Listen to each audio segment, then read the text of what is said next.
there was a moment when I was working for a big agency in London, running around, loving life, always on a plane, always Zooming. And I fell off my bike and banged my head really badly, and the helmet broke, and the bits in fact, I keep a brain. This thing got shaken about, and so all the connections got a bit. It's like tipping water into the hard drive of your computer. Anyway, so as you live in the world, your brain is an amazing filtering system. There is just an avalanche of data coming in, and it's comparing all the time. And once those dials aren't working very well, suddenly your sensitivity to noise might be very different, or your sensitivity to temperature might be very different. And it was like that for me, and that's why I understand them so much better now. I had to retrain that system. I spent a number of years in a dark room. I couldn't cope with daylight, really. Welcome back, lighting enthusiasts, to the Virtual Lighting Design Community Podcast. I hope you've been eagerly waiting for our second episode, because we have a truly inspiring guest lined up for you today. In this episode, we are bringing to light a remarkable individual who has dedicated her life to illuminating the world around us. A lighting hero in her own right, please welcome Dr. Shelley James, our 9th lighting hero on David Gilbey's prestigious list, although second to be interviewed by us. Here we embark on a captivating deep dive into Shelley James's life, her groundbreaking work, her vision, and her contributions to the field of lighting design. She is the founder of Age of Light Innovations in the UK. This interview is lighthearted but packed full of insights. Make sure to share it with your fellow peers to keep the inspiration flowing. We're also eager to hear your thoughts on this interview, so make sure to drop your comments below, because your feedback means the world to us and it helps us bring you more incredible content. Before we dive into the episode, we want to remind you that you can also watch the full video recording of this interview on our platform at members.vld.community. Whether you're a free or pro member, we've got you covered. Now let's take a moment to shout out to all our amazing supporters. Without them, this whole platform wouldn't be possible. A special mention also to Aerolight, Creative Lighting Asia, Urco, and the Signify Lighting Academy, who are our premium supporters. Finally, here's a friendly reminder to all our dedicated listeners. Hit that subscribe button if you want to stay up to date with our latest episodes as they're released. Don't miss out on any future illuminating conversations. And of course, make sure to follow us on our social media platforms for even more behind the scenes content. All right, without further ado, let's ignite this second episode and dive headfirst into the extraordinary world of Dr. Shelley James, who is in conversation with VLDC's Martin Klaassen.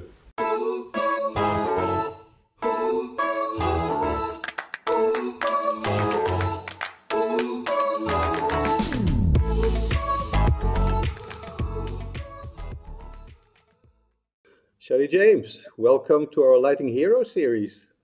Oh, it's a privilege to be here. Thank you. I can't believe that in our long careers we have never crossed paths. I can't remember, at least, that we have met each other. We haven't, right?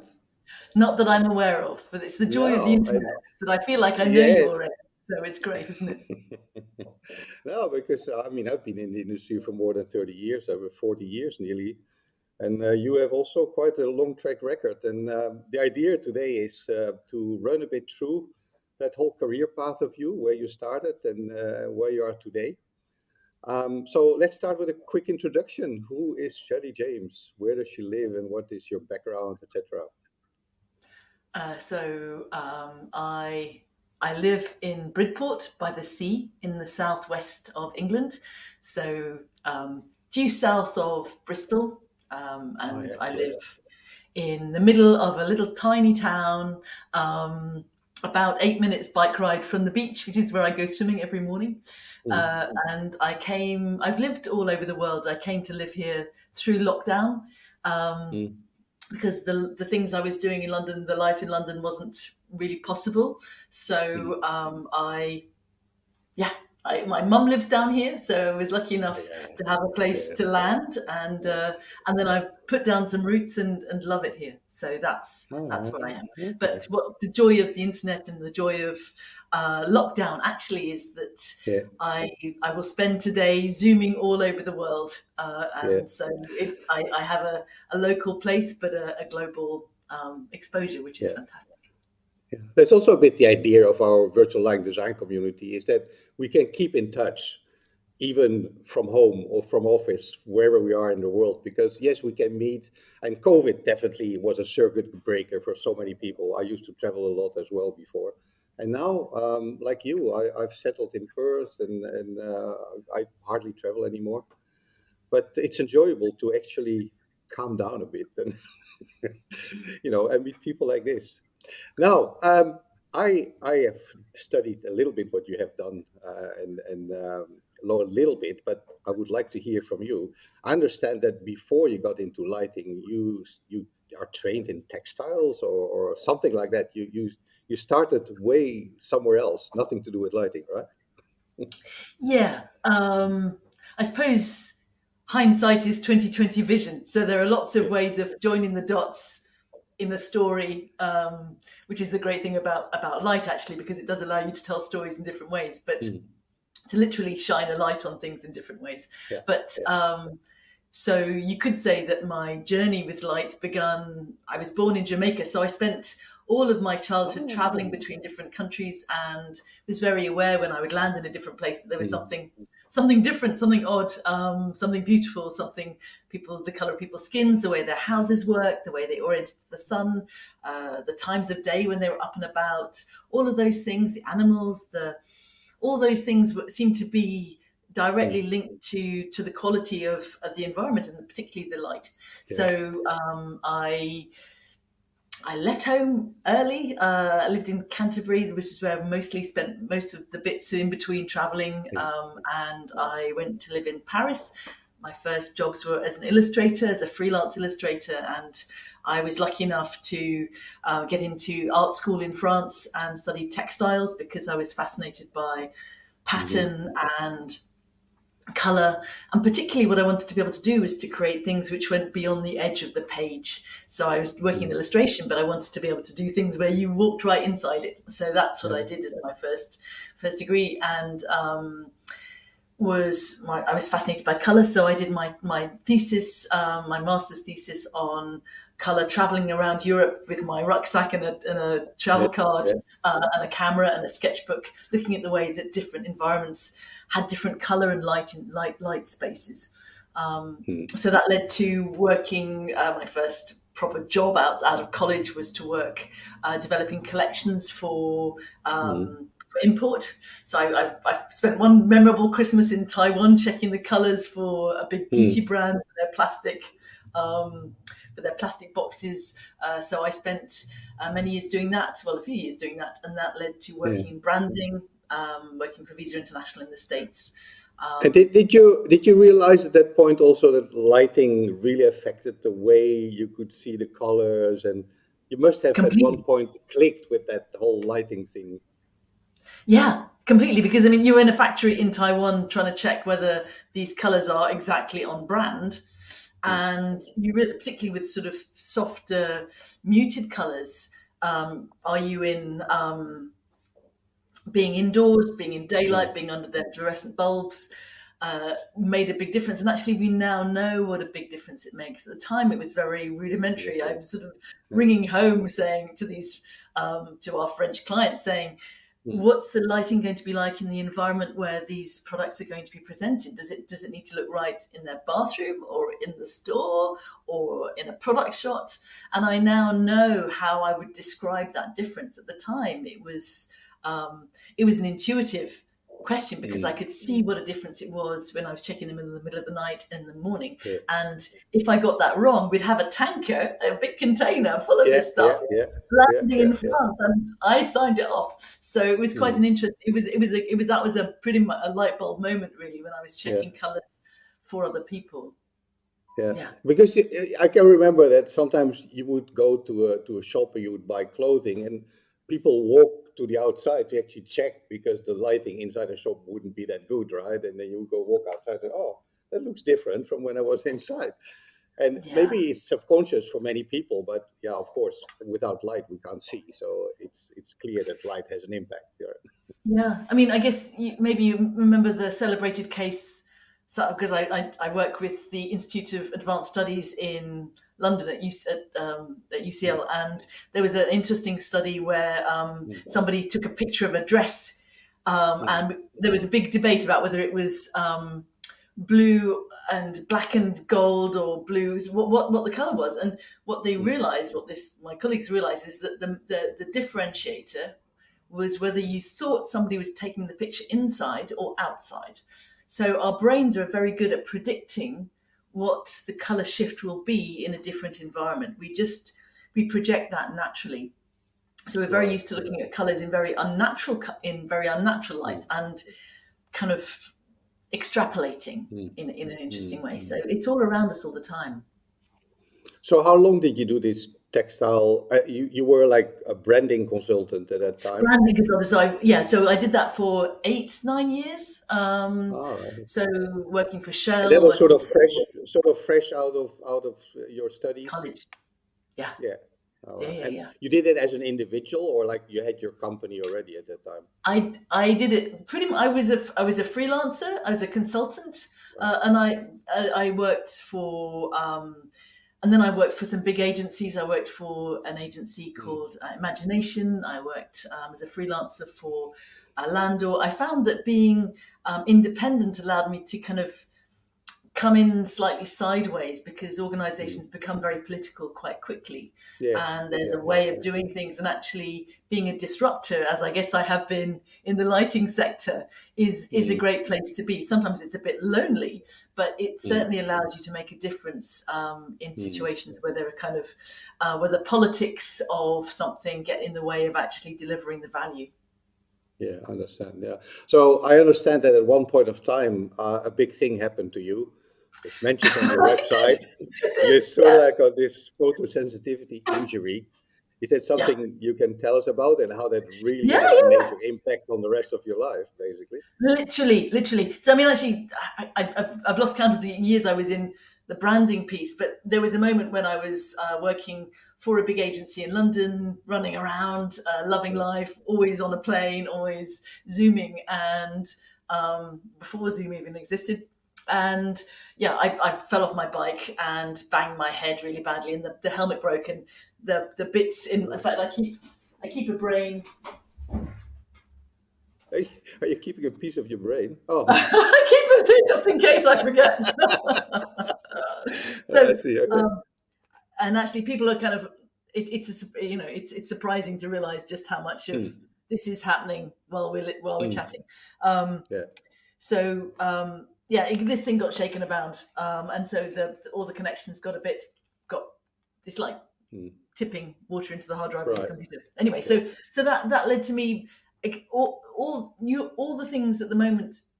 As you live in the world, your brain is an amazing filtering system. There is just an avalanche of data coming in, and it's comparing all the time. And once those dials aren't working very well, and very often you'll find that if you got jet lag, or you're anxious, or you've eaten something funny, or hangover, suddenly your sensitivity to noise might be very different, or your sensitivity to temperature might be very different. And some young people around me, including my goddaughter, have extreme sensory processing trouble sometimes when they're anxious. And it was like that for me, and that's why I understand them so much better now, because I was like, oh, whatever, because I had to retrain that system. I spent a number of years in a dark room. I couldn't cope with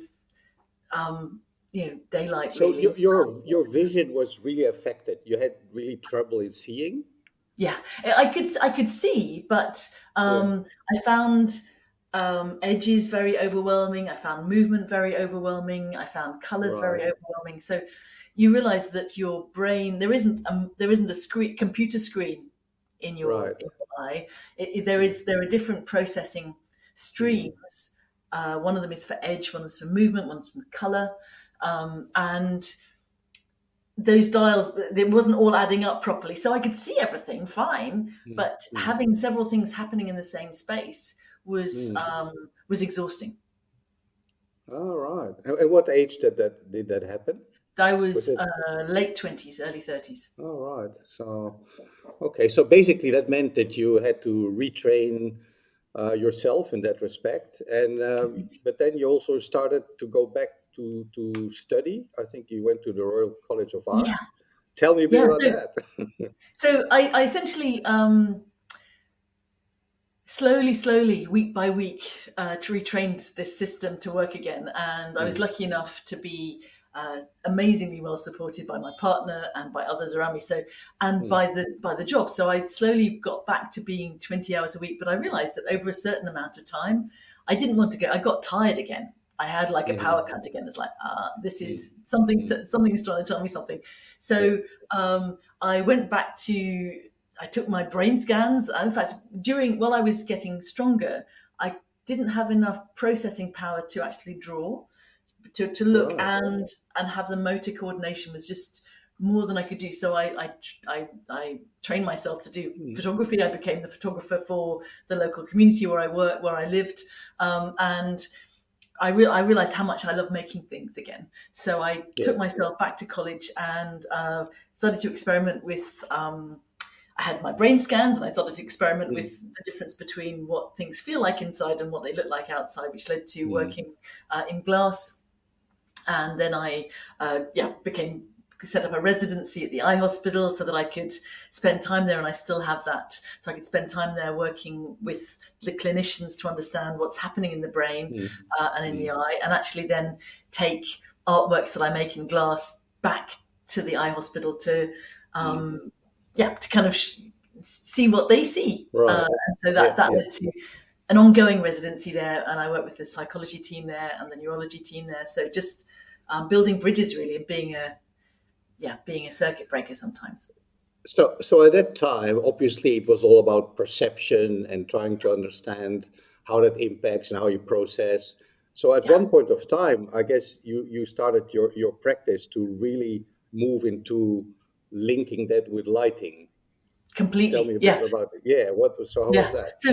So that led to I did a doctorate on optical illusions, because the hardware, you realize, Hmm. is only part of really what you see right now, what you're seeing right now. Yeah. Around 70% of what you're seeing right now is your expectation of what's probably happening. And so I became more and more Right. interested in that sense of a projection and expectation, and the kind of shorthands that we use to make sense of the world. And that led to me working with mathematicians and crystallographers on pattern and disruptive patterns. And that led to working on using materials which change color in different lights, because that Hmm. allows you to express that idea about something being true and not true at the same time. So I had a commission with the Crafts Council and the Saatchi Gallery as part of a big annual event called Collect, and I made I've got a little piece of glass here, which changes color in different lights, and Right. Yeah, yeah, I yeah. made a box with lights with fluorescent and LEDs. They both had the same CCT but different Yeah. spectral distribution, and I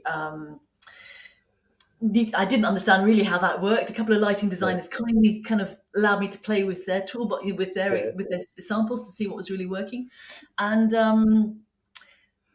I found an electrician to help, but it cost me so much time and so much money, Yeah. mostly, that I thought this isn't rocket science. I'm going to do this myself. So I set off to a trading estate as a very mature student, surrounded by Yeah. 20-year-olds, and trained as an electrician. And then I trained as a lighting Interesting. designer because I wanted to understand how. Interesting that you interesting that you went to do electricity. I mean, become an electrician. I find that too. I'm a very creative person, so I like to work with what I can see. I don't really like all the invisible stuff, the cables and the switchboards, and But I guess it's sort of a good base to go back to lighting from there, understanding how that all works. But you I are a think very hands-on person, aren't you? I am, but I think also Yeah, what, particularly as a woman, I found yeah, that I knew what I wanted to create, because but I was so tired of people saying, "Oh, you don't want that." I didn't want what I mm, wanted to achieve to be limited by somebody else's limited technology understanding. So now I yeah, can say, actually, this is flickering because there's something wrong in the circuit. This looks grey because it's the wrong quality of light bulb. That isn't how there is a better way, and I know enough to know that I don't practice an electrician. I mean, it's a world that I have immense respect for. Fully trained, fully insured, fully qualified electricians. But I know enough to know when somebody's telling me something that isn't quite right. Yeah, that's always good to do, because I sometimes get suppliers or other people in my office, and they start telling me things. I'm thinking, no, man, that's no. So that's good. But so at this point in time, you have your own practice. Yeah. Is that correct? Yeah. And you call it Age of Light? So essentially, because I was, I hadn't sort of quite, I was still forming this thing. I realized that there were people like me in the world who wanted to tell a story using light, to create atmosphere with light, and to feel better using light, but hadn't, like me, before I learned something. I'm always only a couple of steps ahead, but lots of people were buying lights and not knowing what they were buying, and buying the wrong thing, and wasting money and time, and feeling frustrated. So I set up a light library for other artists and makers, so that they could, they're still here, and I still work with artists to help them to tell stories using light, see how they can use that. But then I realized that there were so many things coming through at the same time. So I work with King's College as an artist in residence there. There were lots of different, and my glass community, light was coming through as something which was kind of coming in from every single side, whether it be my crystallographer friends or my mathematician friends or my neurology friends or my, just all of these biology friends. They were all light seemed to, so I just thought it is, there are innovations. This is the age of light. So with my brother, who's a PR, an amazingly supportive and encouraging, but also very talented sort of PR entrepreneur guru. He sat me down and said, "Shell, we need to do something about this." So we created this brand, and through lockdown, we found that I found myself with all of my light library and all of my practice and all of the things I was doing in London just weren't possible. Working with performers, and that just wasn't happening. So I moved here and found myself living in a very different situation. Nobody else around me understood how light worked. So that's when we set up with Jim and with some sponsors, because through lockdown, as you said, it's a circuit breaker. Nobody was going anywhere. So people answered my emails and my calls, and I was lucky enough to speak to some manufacturers and others who were kind enough to say, "Yeah, okay, we're not spending money on trade fairs. We'll give you a couple of £1,000s to do something different." So that, I mean, I'm complete unknown, but passionate and determined, and so they were generous enough to kind of take a risk, support you, so we created together with Jim, and his nieces, and my nieces, or his daughters, and my other young people around me, and a focus group from Bristol University of young people, and all the scientists who agreed to check the content for me. We created a social media campaign, and it just went. Yes, tell me about that, because I read about that. It's your big social media campaign. About health and well-being. For Tell kids, me a bit about that. For teens. For because kids. I could see that the young people around me were really, they were indoors all the time, and they're trying to learn online, they're trying to make friends. It was just a nightmare. And they had no idea that just going outside or drawing the curtains could help, let alone, all the very simple things they could do. They didn't understand why they had headaches, they didn't, all kinds of stuff. So, but me with my I don't have kids myself, and I don't know enough about what they would understand. So together, so I kind of created some concepts, and they went, "Oh, that one's boring," and they went, "Oh, that one's cool." And so together, and I had great ideas. I mean, the industry was saying, "Oh, we need to talk about color rendering." Well, I mean, obviously, a teenager doesn't care at all about color rendering. They worry about whether they're going to get academic results. They worry about whether they're going to feel miserable. They worry about whether they've got a headache. I mean, they worry about those things. We worry about the details about color rendering or wavelengths. Honestly, they don't care. I mean, they're not at that, and neither should they care. So I had a bunch of topics that I thought that we all thought were really cool and interesting, and they said, no, this matters to us. So so we created it together, and thanks to these sponsors, we were able to launch it with very tiny, because the sponsors were kind enough.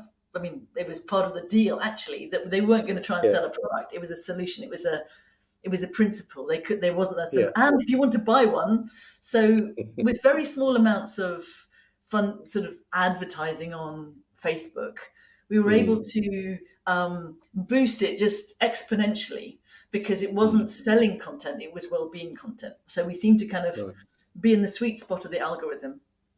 So but the teens then said, well, we don't buy lights, the grown-ups buy lights.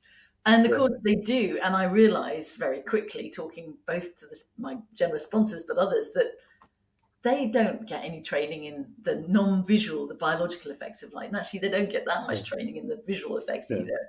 So that's why. So Age of Light Innovations was set up as a kind of a holding space for all the things that I do around light and well-being. And I'm currently working with a team in Ireland on horticulture. So just all the things around how light shapes our lives in ways that we don't completely understand, but we know more about. But also that now we've got, for the first time in history, we can actually do something about it. It's amazing to be in a position to actually bring these innovations into a space where people can actually do something about it. So, but it's super interesting, because normally we talk to professionals or peers in the industry or the adult generation, but for you to have an inroad into kids must also give you a totally different view on things. And on top of that, since we live in the age of social media and all kind of things, who is better into that than the new generation, right? So I can understand that there's also a bit of a link there between teaching and interacting with kids and the younger generation, and also how they use social media and so to communicate. Is that something that you have also found? Yeah. And I think what's also so refreshing about them is how radical they are. I mean, they will tell it in your face, right? And actually, they don't bother to tell you. They just move on. And it's the best kind of. They keep you honest. They're not polite, and neither should they be. I'm just an old woman talking about stuff that I think's useful for them. But if I don't make it relevant, and I don't make it actionable, then they don't care. And actually, adults have a short attention span too. They simply are more locked into existing paradigms. So I find that young people are a great model for working with older people or other people too, because But you have your tagline is innovations, and obviously I think the younger generation is a bit more flexible, is looking at new things.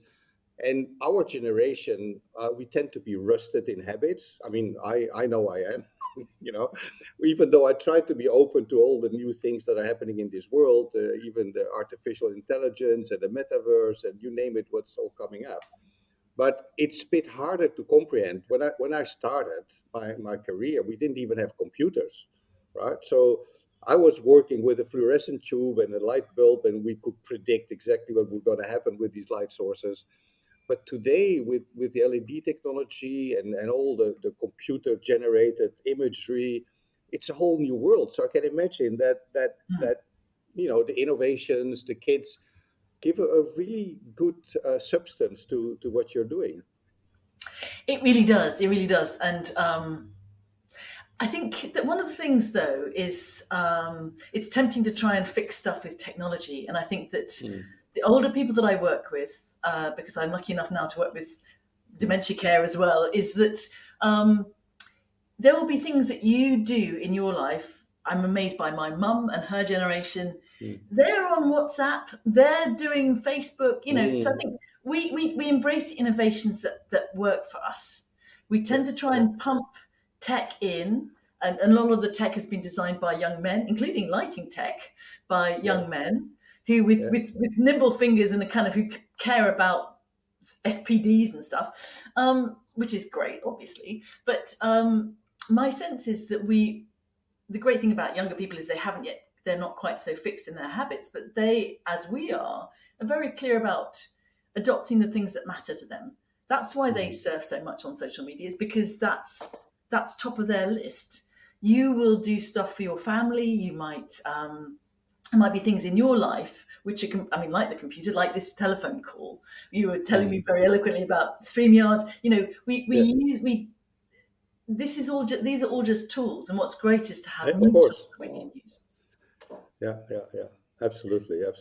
So I think we can write ourselves off as old people, but actually, if we make it relevant to people at any age, and they can see, and we make it as though they have to trip over the innovation, that we will all use it if it works. Well, I think as we grow more, let's say, experienced, let's say it that way, obviously we have a lot of experience to share, and I find the interaction with the new generation very, very great. How do you call it? I'm very grateful that happens, because you tend to look at it from one way. You've built all your experience, but there's other ways to do things, and in lighting design, there's not only one solution. There's many solutions to resolve a certain lighting challenge. So I find this interaction with the new generation really gratifying. And that's why also I'm doing mentorship, and I think you do the same thing.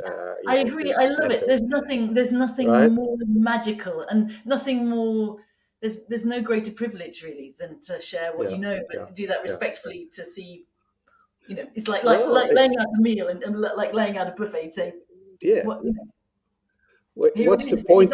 What's the point of keeping everything in your head? It's like, let's share it, and make the world a better lighting world if we can at the same time.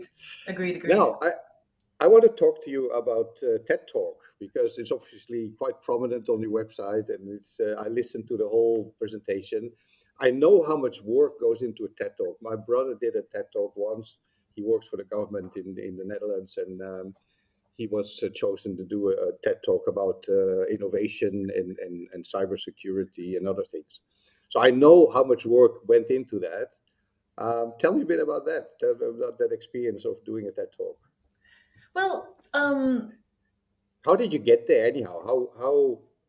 How did you get your first invitation to do a TED Talk? You don't get invited unless you're your brother and you have a brilliant role in a government. No, you have to kind of screw up your courage and ask. So, and it's like really me. So,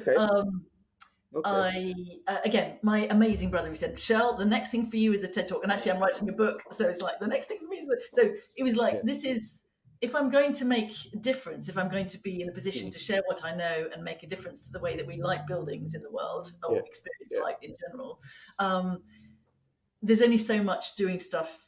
You need sometimes a bit of a boost, and so I also knew that doing these things is not something that you need help. As every time I've tried something new, I've always found a mentor or taken a course, whether it be the electrician or whatever. So I went online to find somebody that I actually knew already who coaches people. So I signed up for a course to help me to write the pitch, and then I pitched to half a dozen, and actually the first people that I pitched to accepted. And I was very lucky because they're not all the same. Some of them are very, if you look at the quality of the TED Talks, they aren't all the same because they're run locally. They're like a license. So a franchise. So there's one here in Bridport, and they might be in a village hall. They might be somewhere, in an amazing theatre. But luckily this team were absolutely determined to make sure that all of the talks were really well done, but also really well filmed and really well edited. So we had, and they chose more people than they actually, they gave more people, they chose more people than they actually had space for. So all the way till February. So I was lucky enough to be accepted, I think, in September, October. First trial, second trial, third trial, all the way till late February when we had our final kind of rehearsal presentation. I didn't know if I was going to be good enough to get in. So it was hours and hours of practicing, coaching, private coaching, to get it as good as I could. I mean, you look at it again and go, oh no, there are things you can still do better. But but it was like any big thing you decide you're going to do, you do it as well as you can. And so, of course, yeah. Now I remember my brother saying that he did a presentation and then they cut out things. And, oh, you don't have to say that. You just, you know, and a story that was this big that became shorter and shorter, and just I know. You know, the key points. Yeah, and I mean the other thing about the TED thing was that they said they fact check everything before it gets uploaded. So every single line in there is got a reference. It's been fact checked, double checked, and then they upload it. And because the quality of just the kind of production values of this this team in Northwich in the UK was so high, it had come to the attention of grown-up TED, that's TED in the States, and they choose 10% less of talks around the world to go on that grown-up TED platform, and I was lucky enough to be chosen, which is why it went so fast, so big. So I was in the top 3 in the world in May, which is just the month after it was launched. So it was like, I mean, I had no idea that was going to happen. But I have to say, I listened to it and it was really engaging. I really liked it, and I can only recommend people to go and listen to it. It's definitely a very nice talk. Well done. So now, you write that your mission is to inspire others and to harness the power of light, right? In order to create a happier and healthier life for everybody. Why did you choose that? Well, I think I know the answer, but why did you choose that? It's not grandiose at all, is it? Honestly, it's like really, when you read it, it's like, oh, really. But I think it's something that most people. Why did I choose it? Because I think it's a goal worth aiming for, and I think it's something that all the work I do, whether it be with housing associations or schools, you see how when people start to notice the light bulbs in the windows, they make lots of small changes which make a big difference. So I guess it's something that is within all of our power every day to do something about for ourselves. But I think also as people in the lighting profession, in the same way that a doctor has a duty of care, I think we have a duty of care to fight for the quality of the spaces that we create. And I think very often I'm always shocked by the value chain, which means that the people who make the lights, the people who sell the lights, almost never go into the building afterwards once it's delivered, let alone a year later or 2 years later. So I think that it's like sort of giving somebody quite a strong medicine and saying, bye, give me the money, and here's a guarantee that you won't die and that you won't get too ill in the next 6 months, and then I'm off. And the kind of ongoing liability is almost too much for people to manage, because it's true that in the same way as a medication or food, it's not just the medication, it's how you use it. So I think there's but I do think that we have a responsibility as people who can make a difference to do what we can to make sure that the spaces we create, including the color, including the windows, including the position of the furniture, all those things, make the most of what we know we can do at this moment in time. And we fight with our clients in a good way to lift their aspirations to something better too. I mean, you're right that, I mean, as a lighting designer, very often once we have commissioned a project, it's very rare that we come back afterwards, maybe 1 or 2 months later if there's some sort of adjustments. And I'm doing quite a lot in the hotel industry, so often we have programmed things, and after they have operated a few months, and sometimes we come back to fine tune the controls, but otherwise it's very rare that we come back. And if I can, and if I come back to a place, because I mean, my project and yours was all over the world, so it's not like, oh, I'm going back to the Maldives to have a look at one of my hotels, or I go to China to, if I can, I love to go back and see how time resistant the design has been. But we don't get always that sort of opportunity. So No, it's true that once you finish, it needs to be something that you feel, okay, I can leave it with confidence. I can leave it now, right? but I think there's another missed opportunity, which is something that I'm talking to the SLL about. Actually, is to do with learning. I mean, you did this Mm-hmm. one, you did that hotel. Could it be? I mean, it's always a moment in time. It's always a kind of compromise of budget and time, and It's always, there's a yeah. gazillion, there's lots of stuff. But actually, if you had that project again, would you do it differently? What does the world, what has its existence in the world taught you that would help you to do the next one better? Mm. Whether it be personally, Yeah. professionally, Yeah. technically.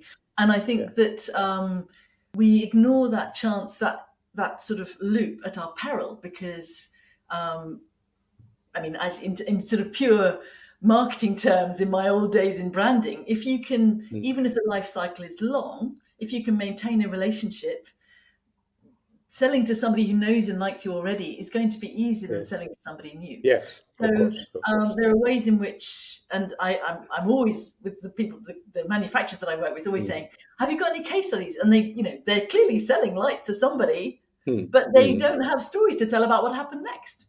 So they have a picture of the building empty, clean, Yeah. and then nothing. It's like, Yeah. I mean, Yeah. so I fully life understand what you're itself is missing saying. an opportunity. Yeah. Have you ever been able to revisit and actually redo a project that you did in the past? I've had it once that I did a lighting design in the early 90s, and then about 15 years later, they were renovating and they reappointed me. And I walked in there and I looked at it and I said, it was actually not too bad. I probably would, not. I mean, it was new technology because the old design was with the old lighting technology, and the new obviously was going to be LEDs. But when I saw it, I thought, yeah, I would probably do most of it the same way, but then with new technology. And that was quite an interesting experience. Have you had something like that? I haven't been in the lighting industry long enough to have had that iterative thing with that, but actually, Right. I have with my creative hat on as a kind of collaborator on creative projects. Yes, I have artists who come back over time, and we're fine tuning the way we work together so that it works better for them, and I can serve them better. So yeah, I mean, I think as you get a bit older, you have relationships which have gone on over time, and I think we sometimes forget to do that in our professional lives in a way that we expect to do that in our personal lives. So yes, I've got creative. In fact, I curated the International Day of Light for several years, for 4 or 5 years, and we're just taking a year off now, and then we'll do it again next year. And each year we went back, we evaluated, what worked, what didn't work, and each year it got better and better, and it will be better. The next one, we've had a fallow year to let ourselves relax and think. So there is a pleasure in, and a kind of you become more efficient with practice, of course. Yes. What would you regard as one of your biggest successes, or maybe your biggest failure? I don't know. Life is all about failure and learning from it, and then improving, doing it better. And even if by yourself you think, oh, I am not going to make the same mistake again, and then you get there, and lo and behold, it still happens, right? Any experiences like that?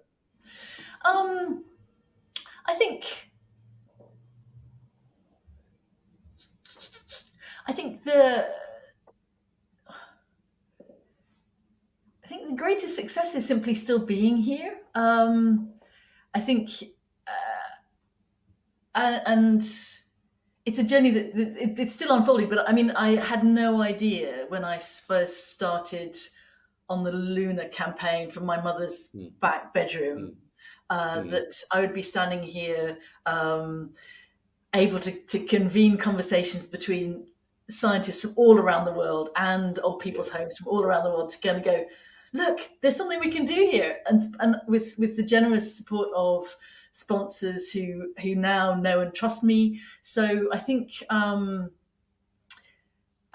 my biggest the thing that I'm most delighted about is that I've been able to kind of to begin to kind of have an impact in some small way and to keep going. And I think lots of small businesses have been going, for a little while now, and most small businesses fall over. So that's my biggest joy, I suppose, is that I get to do something amazing. I ran a workshop yesterday with an office group, and they had no idea that they could use light to change their chronotype. So that's just a joy and a privilege, really. And young people, I get to support them. So that's fantastic. That's a success right there.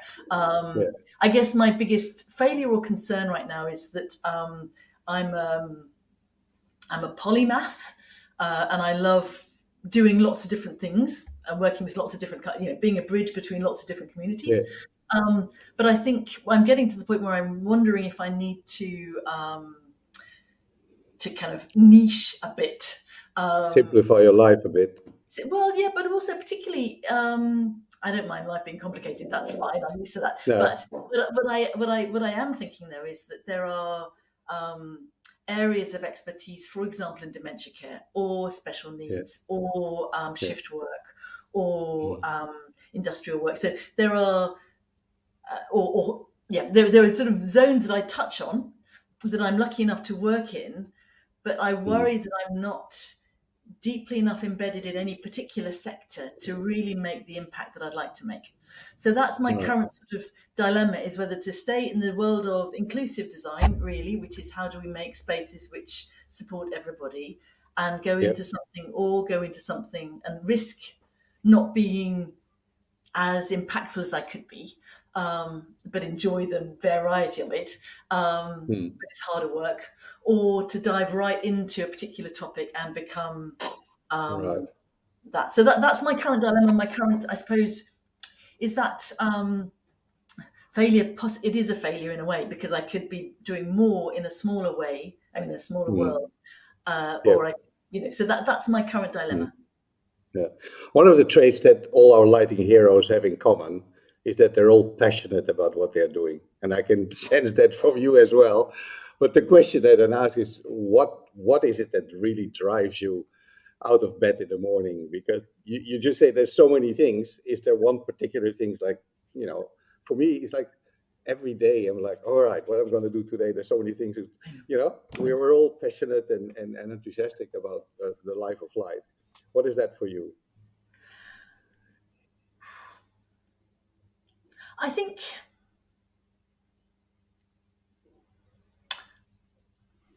what is that for me? I think what I really love is seeing.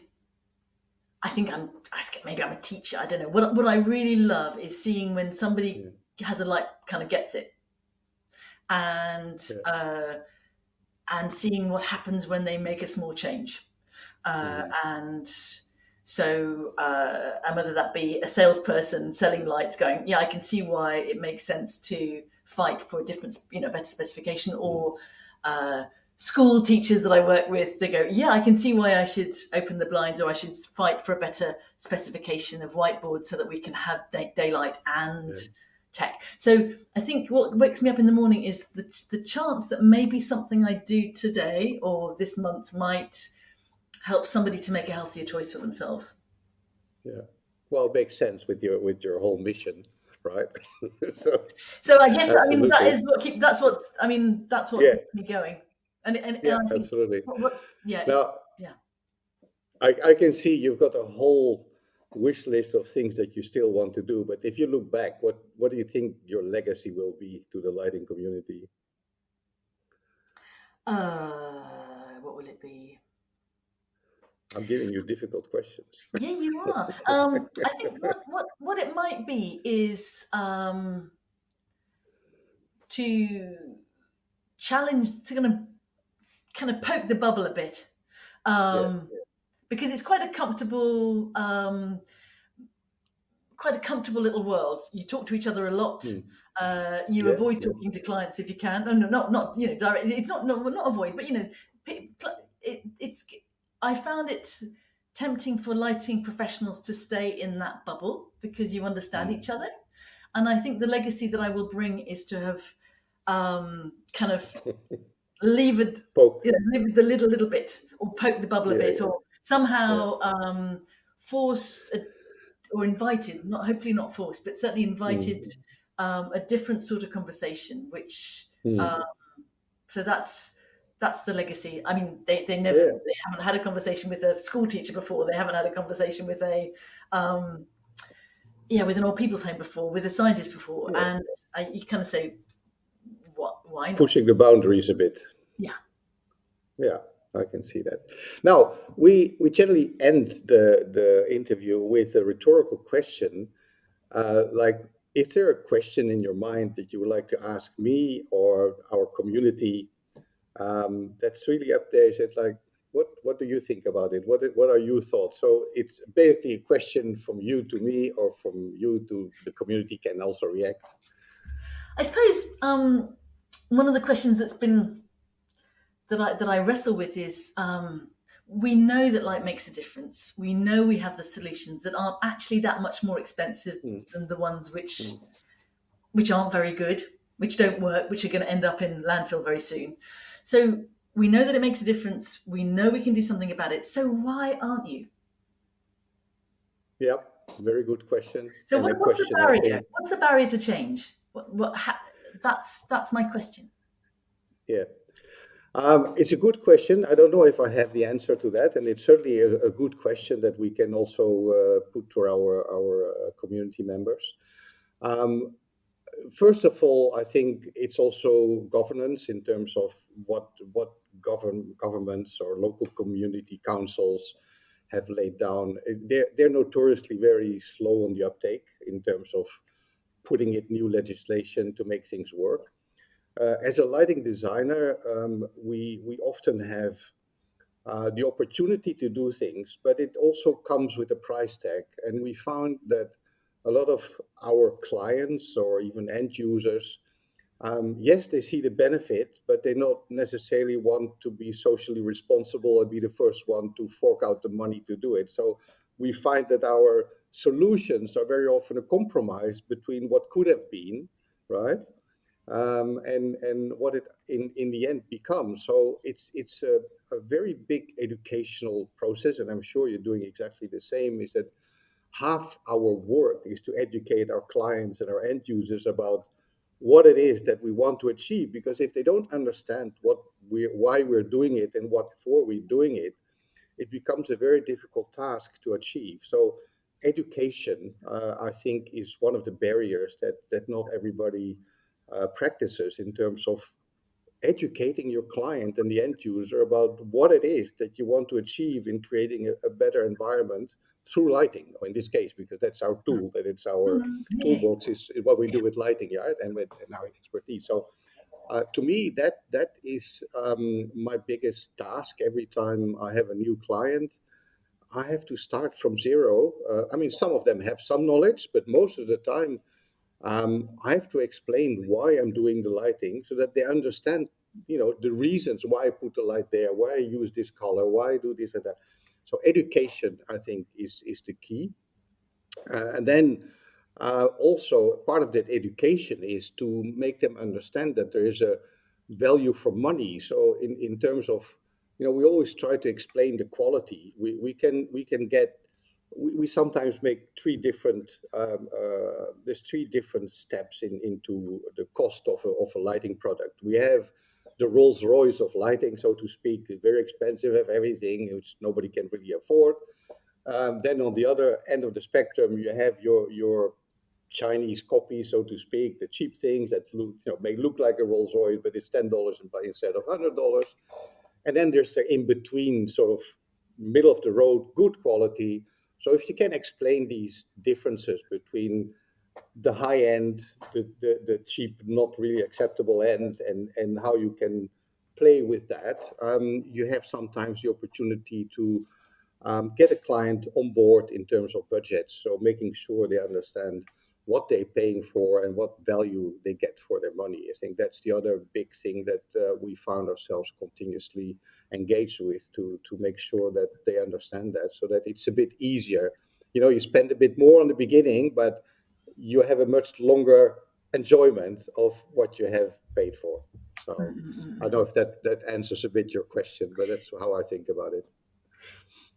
Yes, it does. I think that goes back to the a lot of lighting. I mean, number one, they're already a little bit away along the path because they've asked for a lighting designer. They do, but sometimes it doesn't mean that they really, appreciate. No, but they know that is something that exists, and a lot of the time you don't even get that. So that you're at least one step ahead of just the M&D consultant. Yeah. I suppose the other thing that I guess I would challenge you is that what I've been doing is finding case studies around the world of people who have bought better lighting and are prepared to say, I did that because it works. And if you went back to your clients to say, you spent more on this, you didn't buy the Rolls Royce, but you didn't buy the cheap and nasty either. Yeah. Can you explain now, 6 months, 1 year later, was that a good choice? If you get them, if they can, if somebody who is like your client tells your client that it was a good idea, they're going to believe that more from their peers than they are from you. And I guess that's what I've been doing a lot of, is trying to find people who have spent more money and go, that was worth it. That's part of I education. guess I'll challenge you back on that. And I think also the regulations. Okay, so there's lots of stuff which is legal, but you wouldn't give it to your children. So I think the regulations are a lagging indicator. They have so much pressure from the manufacturers and the industry to not rock the boat that if we waited for the regulators to catch up, as I say, you wouldn't give things that are legal to your kids or to your parents or to someone you love. So I think, again, people go, oh, well, if somebody, you will win some and you lose some. But I think that because some people say, well, I can, it ticks the box. Fine. Absolutely. But, so I guess I will challenge you, but I mean, I agree. And that is the discourse that I get back a lot. But I think that you have to be the change that you want to see. I know it's a bit of a cliche, but. Shelley, I have the impression that we could continue talking for hours. We have to do that in real life sometime. Yes, we absolutely should. So let's make that a date sometimes in the future. I hope to be able to meet you in real life. Shelley James, thank you so much for this interview. It was a joy to talk to you. Thank you so much. And me too. Thank you very much indeed. And that concludes our second episode of the Virtual Lighting Design Community Podcast. We hope you enjoyed this illuminating conversation with Dr. Shelley James and gained valuable insight into her life and work at Age of Light Innovations. We want to extend our heartfelt thank you to Dr. James for sharing her incredible journey with us. Let us know in the comments what stood out to you the most in this interview. We can't wait to hear your thoughts and continue driving this conversation forward. Don't forget to subscribe and follow us on our social media channels so you never miss an episode. And for those who are hungry for more exclusive content, we invite you to subscribe to our premium membership. As a premium member, you'll gain access to thought-provoking presentations by industry thought leaders. Our first premium episode features an incredible talk by Shireen Sarafim, who sheds light on the issue of light poverty in Lebanon. It's a truly eye-opening and inspiring discussion that you don't want to miss. Thank you for being part of the Virtual Lighting Design community, and until next time, keep exploring and creating.